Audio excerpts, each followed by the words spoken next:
Hello everyone, welcome back to my YouTube channel, The Historia Arc. Today, we are going to discuss another chapter of MHI 101. ये chapter exam के perspective से बहुत important है, तो चलिए शुरू करते हैं। तो आज हम एक ऐसी कहानी पर बात करने वाले हैं जिसमें हम देखेंगे कि कैसे रेगिस्तान में बिखरे हुए कबीलों ने इतिहास के सबसे शक्तिशाली साम्राज्यों में से एक की नींव रखी।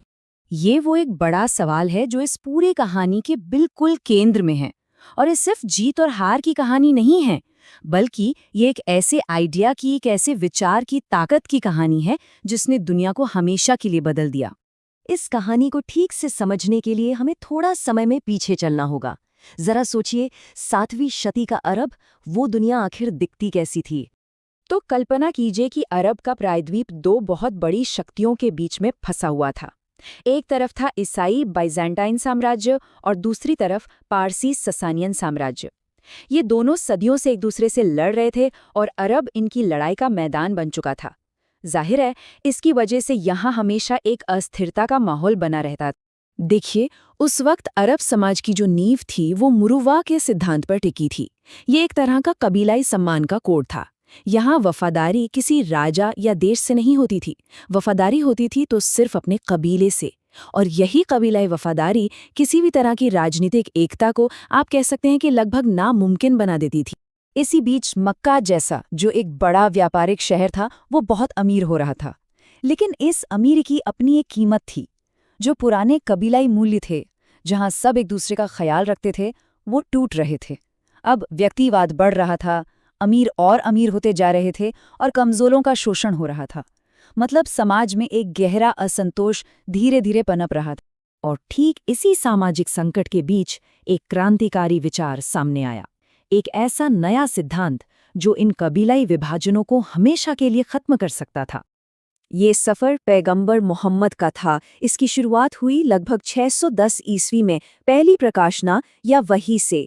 मक्का में उन्हें काफ़ी विरोध का सामना करना पड़ा, जिसके बाद 622 में मदीना की ओर वो ऐतिहासिक हिजरत हुई और फिर अंत में 630 में मक्का पर एक शांतिपूर्ण विजय मिली। ये सिर्फ तारीखें नहीं थी, ये एक नए समाज की नींव के पत्थर थे। और उस नए समाज का जो मूल विचार था वो था उम्मा, एक ऐसा समुदाय जहां लोगों को खून का रिश्ता या कबीला नहीं, बल्कि एक साझा विश्वास, एक आस्था जोड़ती थी। ये विचार मुरुवा की जो सदियों पुरानी कबीलाई व्यवस्था थी, उसके लिए एक सीधी चुनौती थी। और यही तो असली क्रांति थी। इतिहास में शायद पहली बार एक ऐसा विचार सामने आया था जो अरब के सैकड़ों कबीलों को एक झंडे के नीचे ला सकता था। वफादारी अब कबीले से हटकर एक बहुत बड़े, एक एकीकृत समुदाय की ओर जा रही थी। तो इस नए विचार का नतीजा क्या निकला? नतीजा था एक ऐसा साम्राज्य विस्तार जिसकी दुनिया ने शायद कल्पना भी नहीं की होगी। आइए देखते हैं कि ये सब हुआ कैसे। पैगंबर मोहम्मद के बाद नेतृत्व आया पहले 4 खलीफाओं के हाथों में। अबू बकर ने बिखरे हुए अरब को फिर से एक किया। उमर के दौर में तो सीरिया, मिस्र और फारस पर हैरान कर देने वाली विजय मिली। उस्मान ने साम्राज्य को और भी फैलाया, लेकिन उनके समय में अंदरूनी तनाव भी बढ़ने लगे, जो बाद में अली के शासनकाल में पहले गृह युद्ध का कारण बने। पर यह सिर्फ सैन्य जीत नहीं थी। खलीफा उमर ने एक बहुत ही कुशल शासन व्यवस्था बनाई थी।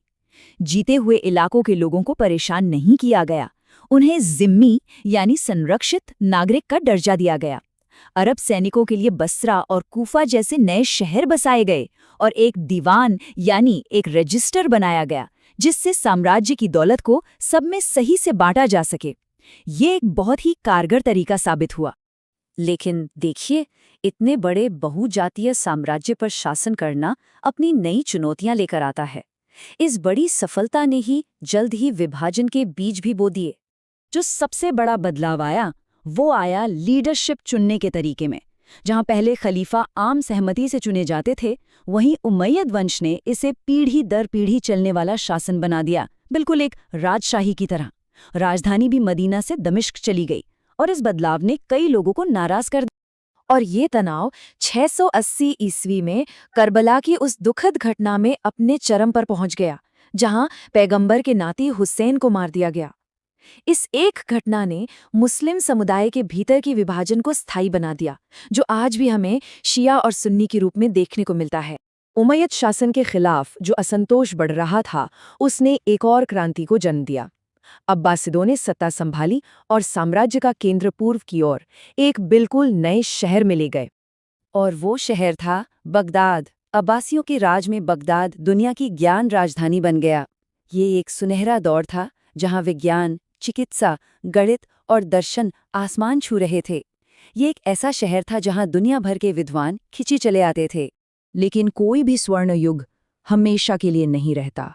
साम्राज्य इतना विशाल हो गया था कि अब उसे एक केंद्र से नियंत्रित करना लगभग नामुमकिन हो गया था।